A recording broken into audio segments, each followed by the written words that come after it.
ज्या गुन्ह्यामध्ये या वस्तू जप्त झाल्या आहेत त्यातली तो जो गुन्हा आहे कुठल्या FIR प्रमाणे रजिस्टर झालाय तर त्या FIR ची प्रत तुम्हाला सोबत जोडायला लागते।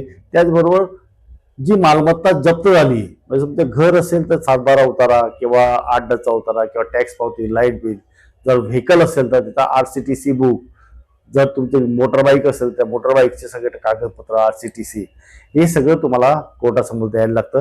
त्याचबरोबर हे ज्यावेळेस ज्या गुन्ह्यामध्ये जमा झालंय जप्त केलंय तर तो पंचनामा जो असतो त्या पंचनामाची कॉपी सुद्धा तुम्हाला कोर्टासमोर द्यायला लागते आणि हे दिल्यानंतर सर म्हणजे कोर्ट याची इमिजिएट सुनावणी करतं।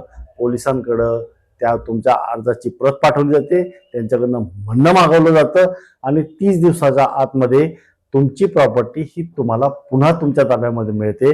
काही अटी आणि शर्तीवर हे कोर्ट देऊ शकतं। पण बऱ्याच वेळेस काय होतं की कोर्ट जे आहे हे तुमच्या अर्जावर किंवा तुम्ही केलेल्या अर्जावर समाधानी होत नाही किंवा तुम्ही निर्विवादपणे तुम्ही त्याचे मालक आहात हे सिद्ध करत नाही। अशा वेळेस असं ऍप्लिकेशन काही वेळेस रिजेक्ट सुद्धा केलं जातं किंवा ते फेटाळलं जातं। बऱ्याच वेळेस काय होतं की